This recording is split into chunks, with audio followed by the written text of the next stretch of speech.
Hello, everyone. Welcome back to Two Spot Monkeys Live. You are joining us here for episode 112, and you are going to get the early Backlash Monkeys today, as we're going to spend a lot of our time with a little bit of an early preview of WWE Backlash.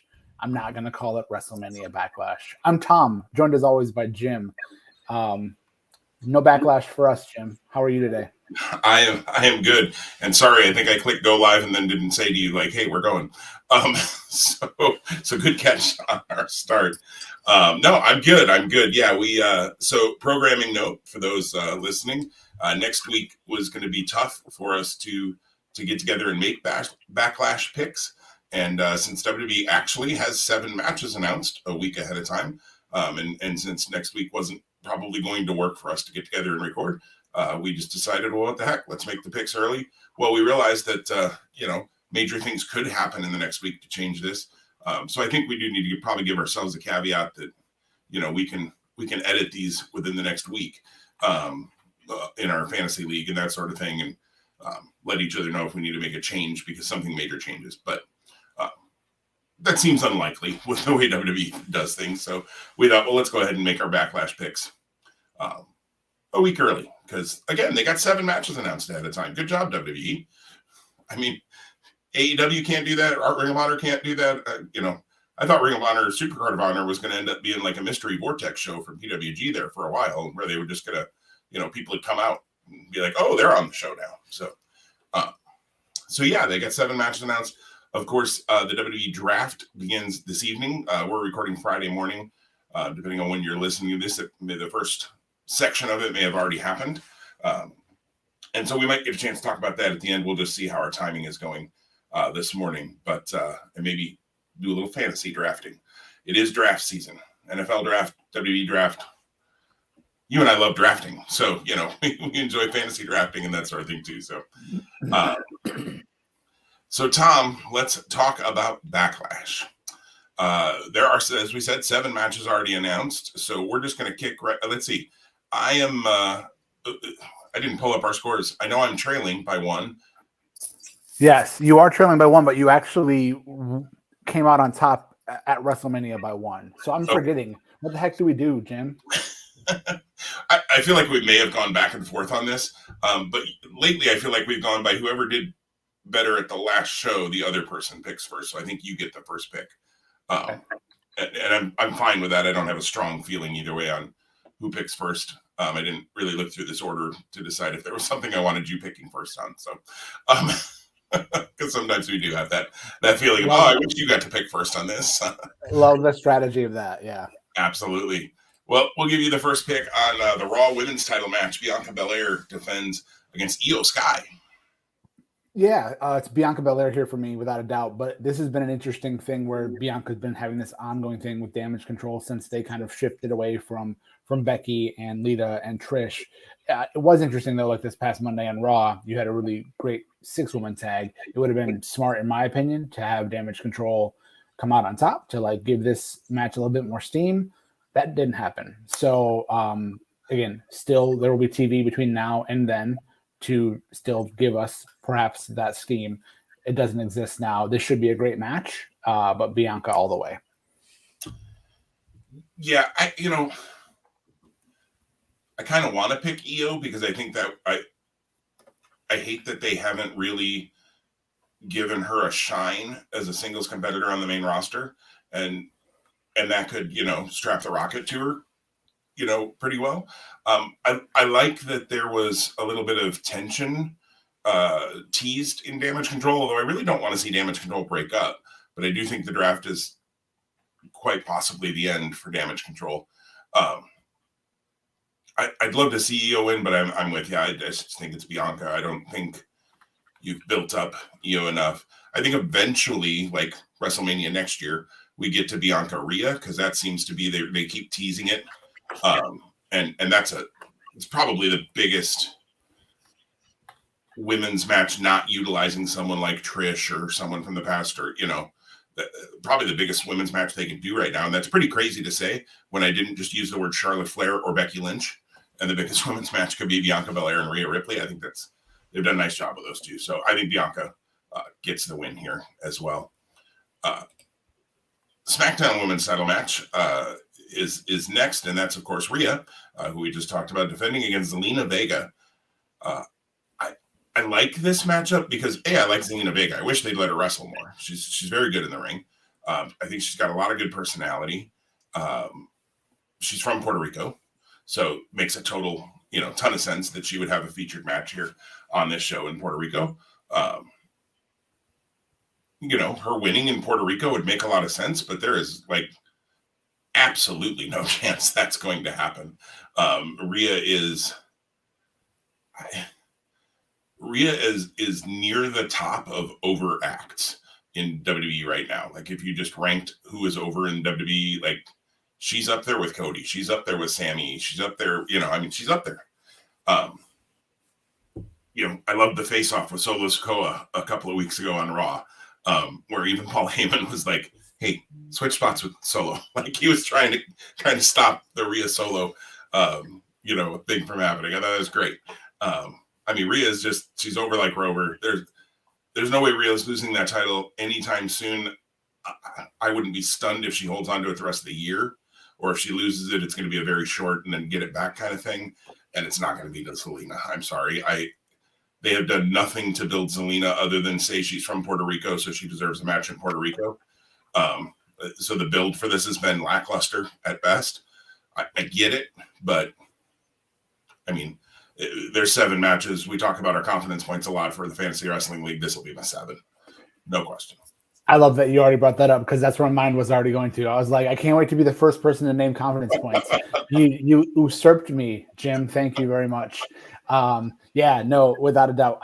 The cool thing for me with this match, the outcome is a no-brainer without a doubt. But I do think because of the fact that Zelina Vega is from Puerto Rico, the event being in Puerto Rico gives the opportunity to have like a really like raucous crowd. I'm in my mind. I think my reference point is always Canadian Stampede in 2007, 97. Yeah. Got to go a decade further. Just how crazy that crowd was in Canada. Right. Maybe it's not for Zelina. Maybe we get that with a match later on the card. But I could see something like that happening here. And that's going to be hopefully creating a great atmosphere. The near falls are going to be really, I think, because you of course, Zelina's going to have a couple of spots. And here's my thing. I always think in matches like this, while I'm watching it, and I hope to watch Backlash next weekend, if they can, even though I know Rhea's winning this match, like there's no chance, if they can make me believe in the moment, like, holy crap, they might do it. That's when you've nailed it. Like, and I love that feeling of, because then the minute it doesn't happen, you're like, oh, of course they weren't doing that. But that's the fun, right? If they can take you on the ride, that's what pro wrestling is. So when it's done right, who was it? Might have been Cody who said when wrestling, or Brian Danielson. Brett Danielson said it. When wrestling's done right, there's nothing better. And you and I obviously live that because, here we are talking about it on a podcast. So, Tom, you get the first pick in the 3-way U.S. title match. Austin Theory defends against Bronson Reed and Bobby Lashley. I don't know who Austin made mad, but yeah, this has been fun to watch build too, because like they could have easily just given someone else the Austin Theory and let Reed and Lashley do their own thing, but incorporating them here and then tying the Lashley story back into it. It's kind of a cool tiered story. So I've appreciated that. This match, and the one thing we haven't mentioned is on Raw on Monday, Triple H announced another WWE World title will be decided at the end of May. So that'll be exciting. No more details about who will make up the path to that title. Pardon me, but there's a lot of guys in the mix for that. You would argue Cody, Austin Theory, and others without question. But I'll stop there just to because we'll have plenty of time to talk about that more maybe today and down the road. So 2 things: the draft and the outcome of the draft, and that world title make me wonder. Is this match happening to get the belt off Theory, to give him a shot, whether he wins it or not, position him towards like being one of the odds-on favorites to be that world champion? I've liked the vignettes that they've been doing with Bronson Reed too to reestablish him, because it was weird because like he came back, with the Triple H recall in the fall of last year, but then things really never got like strong momentum for him. And again, I went from Bobby Lashley was just there to me to really in the last probably 2020 and on, that I've actually been like, wow, Bobby Lashley's a talent that I really enjoy and I really get into. I'm going to be bold here. I'm going to pick Bronson Reed. I think that's because you are positioning Theory on whichever brand he lands on as being kind of that upper tier now world title challenger. Reed winning this gives Lashley someone to chase, and their feud continues. Interesting. Well, okay. Since I broke the Fantasy Wrestling League seal earlier, I'll just say again, I hope you're right, or I hope that Austin loses it, because I own both Bronson Reed and Bobby Lashley. So as long as Theory loses the title, I'm a happy camper on that realm. There we go. I can speak. I've been going back and forth a little bit in my head on this match, just thinking about it. I could see what you're saying for sure, and I think this is one of those where, depending on how the draft plays out the next Friday and Monday, that may skew my thought on this one, because I've thought the same way you have of if Theory ends up on the brand that Roman is not on, because that's where the new WWE World Heavyweight title goes, is whatever brand Roman is not on. So if Theory ends up on the same brand as Roman, then I think he probably hangs on to this title for a while, because he's not, going to be really in the mix over on that brand. If he ends up on the other brand, whatever the brand that is, I still think Roman stays on SmackDown personally. But then I think there is a chance, because I do think Theory will be involved in the tournament or series of matches or whatever they do to get there. Although I think there's a good chance that Bobby Lashley could be involved in that too, or Bronson Reed even. But the way I've been feeling, though, is that Bronson and Bobby are going to end up canceling each other out. And after some big, double knockdown, Theory's going to steal the pin. So I'm going to go Theory to keep the title here. Again, this one I might want to put a pin in and just say I reserve the right to change my mind as the draft plays out, because I do think that could play a huge factor in this match. But today I feel like Theory's going to steal the pin, not get any sort of decisive win over Lashley or Bronson, because I don't think he should do that, to be perfectly honest. But they kind of cancel each other out because they're in that, can't be anywhere near each other. They start just beating the tar out of each other. I'm enjoying their feud just because it's two big dudes just beating the out of each other. And I like them both. I'm with you. Lashley definitely over the last couple of years has been kind of must-see TV. And I like Bronson Reed for a long time, and I'm glad they're finally doing something with him where he's got a little something behind him and a little story going on, instead of just, we have him come out and squash somebody every once in a while, or we had him be Mrs. Lackey for a little bit, which was dumb. So I'm glad they got away from that real quick. So I'm going to go Theory. So there's our first difference. Theory for me, Bronson Reed for you. Now we go to the match that got announced on Friday night, I want to say a week ago, maybe 2 weeks ago now. Like out of nowhere, no storyline build. Even Seth Rollins tweeted, okay, from Ace Ventura. And I don't know how much of that was in character or not. Hard to tell with Seth. But Seth Rollins versus Omos. Why? So here's the thing.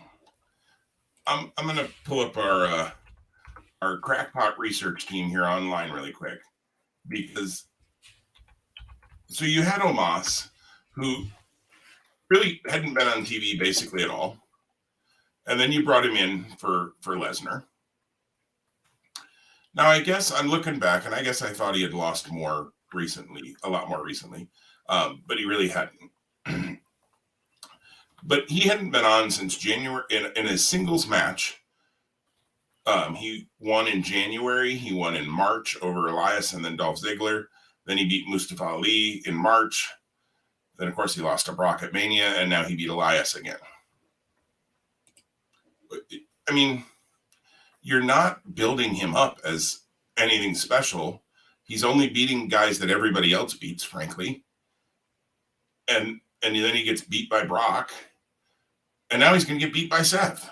Like, Seth Rollins, to me, is one of the two top favorites, along with Cody, to win that WWE World Heavyweight title. I think, and I think that would be a really good finals match.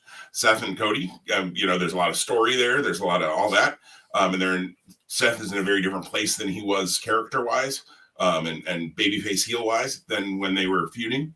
So I think that could be really interesting. Omos might be involved in that world title tournament. Let's not do that, though. I just don't get the infatuation with Omos. He's, from everything you hear, he's a very nice guy. He's very articulate and smart, intelligent guy. I think they could do some things with him to make him a ambassador and I think they could do interesting things with Omos, but they just don't. And this is a match that Seth will do everything he can to make it good, because Seth is Seth Rollins, or Seth freaking Rollins. But he ain't losing Omos. Yeah, dude. I will also say, when I saw this, that could have been your whole that could have been it. I appreciate what you laid out, and I appreciate the stuff that I didn't see, like the Rollins tweet and whatnot, because I will say, when this graphic popped up, I want to say I saw it on SmackDown when I watched SmackDown. I didn't watch it live last Friday, but I was watching it on DVR. And that's how they announced it. It just came up on a graphic, Seth Rollins versus Omos. I was like, what did I miss? And it was so clearly I didn't miss anything, but it was super, super goofy and super weird. And it just didn't make a lot of sense. So, there's not anyone else that you can put with each guy if you have to have them both on. But yeah, it's Seth Rollins all the way, unless something weird is going to come back to someone. And I said something, but I meant someone to cost Rollins' match. But that doesn't make any sense, because Rollins being in that hunt for the world title, I did not mention him when I mentioned Cody and Austin. It makes a lot of sense. So yeah, Rollins all the way here, and I don't know what to expect with this match. The only way this makes sense to me is if this show wasn't in Puerto Rico, but was in I believe Omos from Nigeria, if I remember right. If it was from where Omos was from, and you wanted to get him on the card and get him in a featured match, I could understand that, even though I still probably wouldn't love the booking, and I certainly wouldn't love the fact that they gave no reason for a premium live event match to happen other than just throw it on there. With a guy at Seth Rollins level, sometimes they used to say the one that I always remember, and I want to say it was at a Judgment Day, maybe Mordecai was going to make his debut on pay-per-view. And he wrestled some, jobber to the stars, kind of like an Elias or I hate to say Mustafa Ali, but it is. I like Mustafa a lot. I wish they'd do more with it. That's a whole other conversation for another day. So if they said Omos will be in action and he wrestled Mustafa or Dolph, oh, okay. That's a Raw segment really, but I could live with it being on but yeah, him and Seth. Seth should have story going on behind anything he's doing. He's one of your top guys. And this is just let's announce the match and then we'll try and convolute a little bit of a story afterwards. Weird. Well, Tom, you get, I probably should have put this lower, actually, we've only got 3 matches left on the card anyways. Announced on Monday night, a street fight. I really thought this was going to be a tag match, but right now it's a street fight. Bad Bunny versus Damian Priest. Yeah, I didn't think we were going to get a Bad Bunny match. I'm not upset about it, because everything he's done, thinking back to Rumble and WrestleMania previously, had been fun. And so when I talked earlier about the raucous crowd and the crazy heat that I imagine, it's going to be on full display here. So I'm sure there's going to be a lot of added elements to this. It's not just going to be Bad Bunny versus Damian Priest in the end, even if it's called a street fight singles match. There's no way Bad Bunny doesn't walk out of there with his hand raised. So Bad Bunny, and I'm going to be interested to see just the chaos that ensues. Yeah, Finn Balor, Dominic Mysterio, Rey Mysterio, and the LWO all seem destined to make appearances during this match. I really thought we were going to get Ray and Bad Bunny versus Dominic and Damian here. Or even Ray, Bad Bunny, and Santos versus Dominic, Finn, and Damian. I did think we were going to get Bad Bunny in the ring, mainly because I want to say, I think I only watched the press conference after night 1 of Mania, so it must have been that.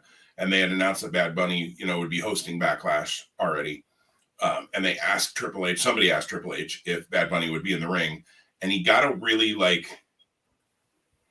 shit-eating grin smile, excuse my French, but and said, well, if Bad Bunny wants to be in the ring, he'll be in the ring. Kind of like he wasn't going to announce it at the press conference, obviously, but it was kind of that wink, wink, nudge, nudge, like, what do you think? Kind of thing. So I did expect a Bad Bunny match. I did not expect a singles match. And like you said, I think you've laid it out well that it's a singles match, but these won't be the only 2 people involved, and Rhea could even get involved as well. Yeah, Bad Bunny wins. There's no way Bad Bunny loses in Puerto Rico. I'm sorry. He probably isn't coming in to lose regardless, but he's definitely not coming in to lose in Puerto Rico. This is one of those things where you could double down on your confidence points, fantasy wrestling reference, for the Rhea match and this match, and probably cash in big time. Right. If that was a thing we did, those would be both good safe bets, you would think. Now we'll go to one that I don't know that is such a safe bet. Kevin Owens, Sami Zayn, and Matt Riddle taking on Jimmy Uso, Jey Uso, and Solo Sikoa in a 6-man tag. Until the night after WrestleMania, let me re-say that. I assumed we were getting a 6-man tag at Backlash, but I thought Cody would be in the Matt Riddle spot. And then, of course, the Brock and Cody thing happened. Actually, kind of like this better because it gave us 2 marquee matches. You get Matt Riddle into the Cody, where I thought Cody would be, and now we get Cody and Brock as well, in addition to a really good 6-man. So I'm totally fine with that shift. And I'm glad they're doing something meaningful with Matt Riddle in his return. And not just kind of, sometimes they bring people back, as we've said, like with Bronson Reed and others, and don't do a whole heck of a lot with them. So I'm glad when they brought Riddle back, they immediately put him into some meaningful stuff. It all depends on how the story goes, right? You could have the baby faces win, and then you have Roman's mad at the bloodline because they didn't get the job done. Again, you could have the bloodline win and have some sort of, they keep teasing the bloodline saying, that somebody's going to turn on somebody with the Kevin and Sammy thing, or Riddle, and, and I don't know if I think that's going to happen for sure. Like, they're teasing it almost too much for me. And I suppose at some point, yes, Kevin will turn or Sammy will turn or something. I know one of our dear friends, Greg, thinks that Sammy's going to end up back on the bloodline. I don't see that personally, but it's an interesting idea that he's had for a while. And I'm like, well, we'll see. He may very well be right. I'd be interested to see how they get there, because for me, I don't see that. But, they've zigged when I thought they were going to zag before. So I'm struggling. This is probably the hardest match for me to pick on this card by far. And I'm going to go Owens, Zayn, and Riddle, because I think that story of, Roman's not there and the Usos, and I think it's one of the Usos that take the pin. I don't think it's Solo. They've done a really good job of protecting Solo and building him really nicely. And man, does he move like Umaga. So I think it's the baby faces, and probably Jay takes the pin just because that seems more storyline. I know we don't necessarily, we don't score who we think is going to take the pin, but sometimes it's fun to talk about that. So I think the baby faces win, but I wouldn't be totally shocked if it goes the other way. Yeah, so Solo Sikoa has been the really unstoppable force here, which has been a really interesting component of this storytelling, because I don't know if you've seen, they've kind of given us, as I think late last night, maybe mid-draft last night, maybe just before the NFL draft, the eligible wrestlers. So there's a group that's eligible for SmackDown tonight, and there's a group eligible for Raw, right? So in that, though, they have the Bloodline as only Roman Reigns and Solo Sikoa, and then the Usos are independent of that. So a draftee or a drafter, the person drafting, the program drafting. Whoever those people are, because they have not really named that either. Yeah, right. I'm very interested in who's making picks. Is Adam Pearce picking against himself? Is that what's happening tonight? You can't get the full bloodline, if you will, because that's not how they're labeled anymore.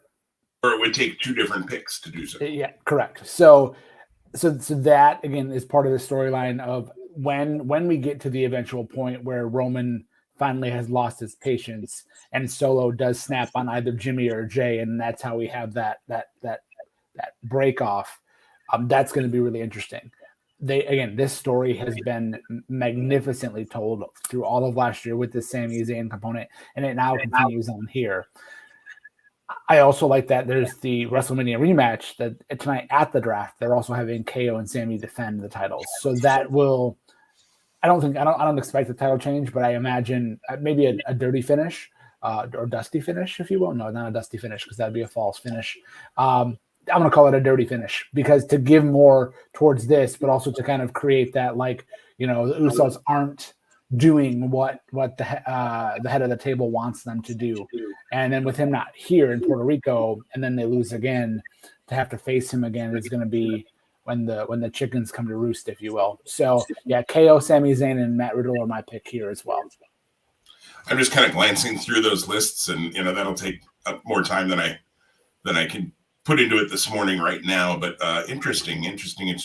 The bloodline is in tonight's draft pool, or the bloodline of Roman Reigns and Solo, and then the Usos on Monday, which makes sense. So you're telling that story of wherever Roman and Solo go, will the Usos get drafted there too, or will they split the bloodline?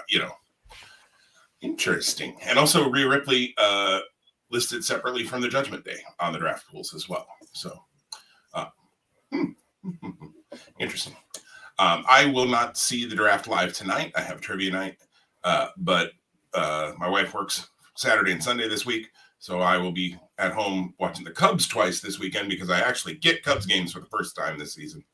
But I first thing tomorrow morning intend to watch the draft, even if I haven't finished Dynamite and or Rampage, which is, hey, that's the first time in a while WWE's made me do that. So I'm interested to see, and I'm looking forward to the WrestleMania rematch. Those are four of the top guys. That's gonna be fun. So Tom, I'm sorry, I was reading the draft pools. You went with Owen Zayn as well. Yes. So we still have just the one difference right now, the U.S. title match. I got a sneaky hunch we won't have a difference here, but Tom, you get the first pick on what I assume will be the main event, Cody Rhodes and Brock Lesnar. Yeah, so I'm going with Cody. I don't know that I feel super strongly about that because I could argue like Brock winning here extends this issue and then makes Cody even more sympathetic when he's in the world title tournament. And then perhaps that they collide again in that, and then Cody has to really overcome Brock to get to the ultimate goal. I just don't know where Brock lives in his WWE aura. Like, I know he's a big name. I know he comes in and people have their eyes on him, but again, and if the whole idea behind the almost match at WrestleMania was to have him angry so we could have him do this, which I read at some point, at some time, that the plan of Brock and Cody was established way well ahead of WrestleMania. So like for all the people who were like, oh, you missed the chance of Cody winning the title, which can still be true. The idea that Cody was the program after Mania, no matter what, was weeks out or months out. So I'm gonna go Cody. That being said, a Brock win here would not surprise me. Yeah, I wouldn't be stunned by a Brock win because I've never stunned by a Brock win in WWE. And Vince, does have his fingertips somehow involved in creative. Of course, he was there the night after WrestleMania. He hasn't been there since, but we've heard about changes from this past Monday's show that he made remotely and things like that. So you never know with him and how that all really works. I mean, there's the reports out there about how things are going, but you just never know. So I'd never be stunned by a Brock win, but I'm with you, Cody. Because Cody, I don't want Cody to win the World Heavyweight title, the new belt, because the story for Cody is going for the WWE title that his dad never won, which the lineage to that ties to the titles that Roman holds. So I want that story. I like that story. I want you to tell me that story. And well, you could still do that, absolutely. Him winning the World Heavyweight title before he wins that title just makes it less than for me. So I'd really love to see Seth win it. And from the fantasy wrestling side, I don't have either of those guys, so it doesn't matter. Yeah, I think Cody wins here, though. So just to recap our picks, Austin Theory is my pick for the U.S. title match. Bronson Reed is yours. And that is the one difference we have in all of our picks for the 7 matches here at Backlash, which I think will be a fun show. Yeah, and if you're right, we'll be head-to-head tied after this event, which will be great with a big hot home stretch, arguably the rest of May and into the month of June. Absolutely. And yeah, the end of May, as we've talked about a few times, is crazy. So did you see really quick, and then we'll bounce over the draft, talk a little more draft stuff, and maybe make a few little picks here. Somebody asked Nigel if he would be returning to the ring at All In. I saw something about him maybe coming out of retirement before that show, but I just saw the headline. Yeah, and he basically said it would have to be the right thing. He'd have to get medically cleared, which of course he's not going to say in an interview if he's medically cleared or not. But he did also make the comment that he wouldn't want to take away a spot from somebody who, has been working hard in AEW and deserves that opportunity. I think it could be huge because the fan base that follows AEW knows who Nigel is for the most part. There's some that probably don't, but you could easily tell them too, though, because you own the tape library that would be able to tell his story very, very easily. If it's safe for him, of course, I'd love to see Nigel one more time. And especially on that level of a show that I feel like Nigel never really fully got to do, unfortunately.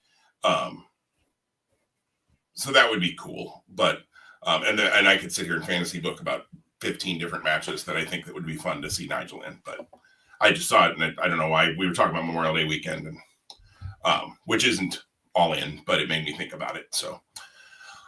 Well, so the draft is coming tonight and Monday night for WWE. And we had talked about a few different ideas. We got about 15 minutes left here for recording this morning. So how about this, Tom?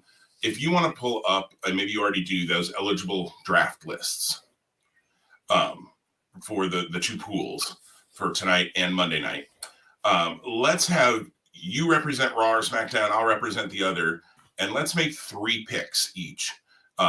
From the Friday night pool, and then we'll move to the Monday night pool. And I think that probably will take the majority of our time. Does that sound like a good use of our time? It does. Hang on. Wrong graphic. The wrong list. But it's by alphabet. It's alphabetized. So let's see here. Come on, internet, work for me, baby. I'm good now. Okay, so I'm sorry. I was listening, but I was also Googling. So I'm gonna represent SmackDown. Sure. I said one of us will represent Raw, one will represent SmackDown. I didn't. So yes, you take SmackDown, I'll take Raw. And should we do 3 picks from each pool or 5? I don't know if we have time for 5. What do you think? We're planning this on the air live in front of you all. Sounds good to me. So do 3 each. All right. That works. Let's see. Raw or SmackDown. And of course, they're going to probably do that goofy thing where Raw gets an extra pick because it's 3 hours and SmackDown's only 2. And I get it, but I hate it. Well, we're not playing by those rules. We're not playing by those. Absolutely not. Well, let's just do this. You picked first on the main event of Cody and Brock, so I'll take the number 1 pick. How about that? That's nice of me to just award myself the number 1 pick overall. It's okay. Yep, you're a Bears fan, so I understand. Take any advantage I can with Needham. All right, so looking over the SmackDown list, I won't read them all because, again, time. But looking over, so if you're listening to this and you're not driving or something, you can pull up these lists on, Wrestling Observer or PW Insider or Fightful or, pretty much anywhere. I happen to be looking at Wrestling Observer's post with them. So my first pick for Monday Night Raw, it's just got to be the Bloodline. It's got to be Roman and Solo. I can't see how if they make anybody else the number one pick, that would immediately start a really interesting story. So for Raw, I'm going to select the Bloodline of Roman and Solo. Nice. And I for SmackDown, we will be glad to take the American Nightmare, Cody Rhodes. I figured you would. That would be the only other person I could see going number one tonight, besides Roman and Solo. And it wouldn't totally shock me if they do that to have that story as well. So it wouldn't totally shock me. Interesting. Michin is still listed with the OC. Okay. That was not my next pick, by the way. Just an interesting thing, right? Like on Raw on Monday, there was a lot of times where they were like, "This might be the last time they're teaming." I'm making that comment specifically because I see Street Profits are eligible tonight. But like, just because they're eligible, could a brand go, "Nope, we want Angelo Dawkins"? Yeah, they have done that in the past. We'll see what their rules are tonight. Annette commented in, "I am driving. I did pull up the list. I like to live dangerously." So be safe, Annette. Be safe. So I think we should go back and forth. I don't think we should do Snake because they don't do Snake in these picks. So for my second pick from this list of superstars who are available for tonight's the SmackDown portion of the draft, I am gonna have to. Yeah, I'm gonna have to take the cornerstone of my women's division, and Becky Lynch would be my second pick. Nice.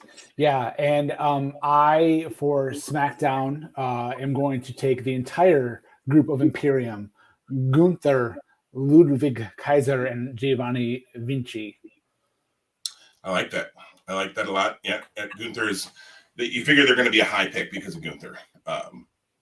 They are going to be a high pick. So then my third pick, my last pick, since we're just doing three each, for the pool from SmackDown for Monday Night Raw for me, just quickly scrolling through them. I'm going to take Matt Riddle for Monday Night Raw. There's some other names that are former main event, WrestleMania main eventers, but I'm gonna plan a little for the future and go Matt Riddle. And I think we're doing well on time, so I think we should do 3 picks from the pool tonight and 3 picks from the pool on Monday. That was my plan. Okay, good. We had some buffering issues. I had some buffering issues, so I'm sure that I missed that. Glad that our brains are on the same page. However, 2 spot in sync. Yes, my last pick for Monday Night Raw. This is tough because there's a lot of great SmackDown. SmackDown. Sorry. Lots of great talent. I'm going to be really male heavy, so I'm going to go Bobby Lashley.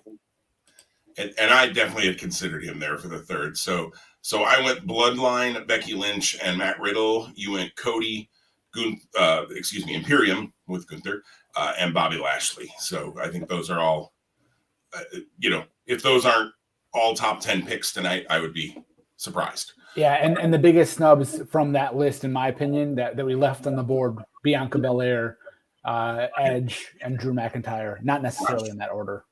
Did I see Bianca even on that list when I picked Becky? I might not have. They're right next to each other. Right next to each other. Yeah, they're both beat. Wow. I might have taken Bianca instead of Becky if I really paid enough attention. But I did what I did. I said what I said. I said Becky Lynch. So, and I like Becky Lynch. Becky Lynch is great. So she's the man. So now we're going to each make 3 picks from the Raw eligible, the list that is eligible to be drafted on Raw, not for Raw.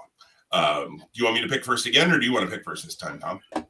Let's keep the order going. I just picked last, so back to you. Yep. All right, so I'm just again scrolling real quick. So this is a big moment for me, given that I have made the picks that I did for SmackDown. So I'm going to go chalk.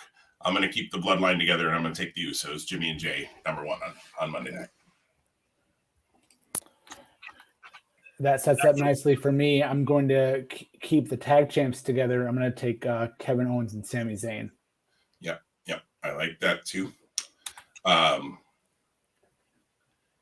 My second pick for the group from Monday night is I am going to take Seth Rollins on Monday Night Raw. And I will take Austin Theory for SmackDown. All right.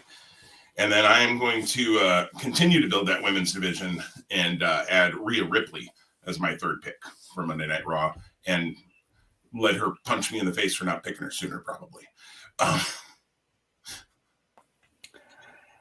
Last pick. This is not Mr. Irrelevant or Mrs. Irrelevant. No, because there are a number of wrestlers we've left on the board that will all get drafted. Yeah. With no disrespect to any of the female competitors, I'm going to just keep it all male. I'm going to go with Johnny Gargano because I feel like Johnny Gargano has the ability, if booked appropriately and if marketed right, to be a superstar, true superstar. We saw the microcosm in the petri dish of NXT. I think that's translatable in the big picture. They just haven't pulled the trigger with that yet. I think if they got, if they got behind Johnny, he's such a nice guy from everything you hear. And I think I spoke to him at an Evolve show, briefly one day at a merch table kind of thing. And of course he was nice because he's trying to sell me merch, right? But yet we all know there are wrestlers who are just more personable and more kind, and everything you hear about Gargano is that from people who do know him a lot better than my brief 2-minute conversation sometime with him at a merch table. I think Gargano could be, and Candace with him could be a great, if you pushed him a little bit to get him where kids really loved him, sending them out to hospitals to see kids in the hospital and sending them to PR events and that. Like, I think they could be great people to be doing that. They probably are doing some of that already. But it would make it even more special if you made them actually mean something on the show. So I like your pick of Gargano. We left Brock Lesnar on the board there, and we left some other pretty strong names as well. And of course, we were only picking 3.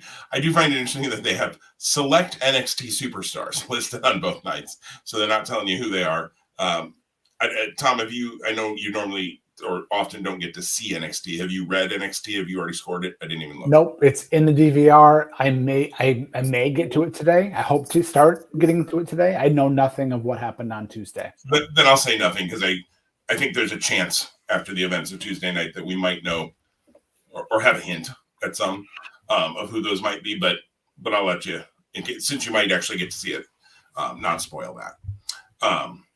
I think it'd be interesting to see. Interesting, I did see listed or on a post, interesting by their omission, of course, Bray Wyatt and Alexa Bliss not listed on these. Bray apparently still dealing with an illness. Alexa also had some medical stuff going on there for a little while. She posted about some skin cancer that got removed. I think we've talked about that briefly in the past. And that was back a ways before Mania. So I hope they're both doing all right. And I enjoyed both of those characters. So whether Alexa is with Bray or just her own character, I've always enjoyed both of those. So I hope they're both doing okay. I'd love to see them back on my TV, but ultimately it's more important that they both get healthy with whatever's going on. So not shocking to see that they're not listed on there since they haven't been on TV in quite some time. There's no names I saw on the list that were like, oh, wow, I didn't expect, we haven't seen them in so long. Although I do think it'll be interesting. Like, when do you draft Akira Tozawa? How far down the list do you get before you're like, and my next pick is Akira Tozawa? Free agent signing. Right? Like, undrafted free agent, right? Yeah. And I like Akira Tozawa, but they have made him mean absolutely nothing for the last number of years. So I'm speaking more to the booking, not to the wrestler, because I think Tozawa is great. But if you're drafting based on how they've been presented, because that's how storyline drafts would work. Yeah. When are you like, oh, turn in the card, it's Tozawa. Like, rush to the podium. Right. I mean, and some other names on there as well. That was the one that jumped at me. Dana Brooke is on there as well, and kind of makes me wonder. Xia Li, who hasn't been on TV in months. Again, that's a booking issue, though. That's not none of those people have anything wrong with them, as they could be featured, they could do well, and they just don't book them that way. So. Yeah. Well, as we wrap up, Backlash coming up, draft starts tonight. Draft will clearly influence maybe how Backlash looks, because they might go, this is a Raw guy versus a SmackDown guy, or vice versa with the females. And so when we come back in a couple weeks, don't do the t-shirts. When we come back in a couple of weeks, it'll be great to talk about the fallout from the draft, talk about the fallout from Backlash, and there's been a lot of build. I know last week was AEW having nothing today, but other than maybe your slight Nigel comment, the build for Double or Nothing is going to be in full swing. And the next time we record should be 2 days after I was at Live Dynamite and perhaps the Ring of Honor tapings. So that should be fun to recap and connect on. And I can't wait. And a really quick point before we sign off, you get to see potentially, I would assume most likely, you've seen all of Dynamite? I have seen all of Dynamite, yes. I thought I had seen you'd scored it also. You get to see Roderick Strong back in a world that I think Roderick Strong is going to do very, very well in. And I am excited to see Roddy back.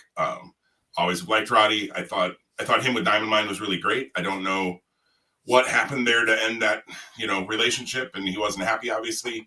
You'd heard for a while that he wanted out. They finally apparently let him out, or his contract ran up, or whatever it is. Roderick Strong in AEW or Ring of Honor. I could see him working both. Sign me up. Love it. And I love that immediately when he came out, they were like, multi-time champion in Ring of Honor. I was like, all right, see, you can use that. Was smart. You made him seem important right away. Good job. So anyways, I was excited to see that on Wednesday night. Big night on Wednesday night. The Owen tournament's coming back, so lots of AEW to talk about as we move forward as well. Tom, it's been a pleasure as always. Everybody who's listening, thank you. Like, subscribe, leave us a review wherever you listen to us, whether that's YouTube or any of the podcast platforms. It helps us in those algorithms. I can say that. We appreciate your support. Tell your friends. Yes. If you have a friend that likes professional wrestling and they don't know about us, tell them. Just say, hey, I got two buddies. If we are your buddies, I know two monkeys who record a podcast. All of you who listen to us, whether we know you personally or not, you're our buddies. You're our friends. Yeah. Tell them if you get enjoyment out of this, they might too. Yeah, absolutely. We do it because we love it, but we like to share it with others. So yeah, spread the word for us. That'd be great. Everybody have a great time. We will talk to you in about 2 weeks. We'll miss next week. Sorry for that, but we'll talk to you in about 2 weeks. And everybody enjoy your 2 weeks.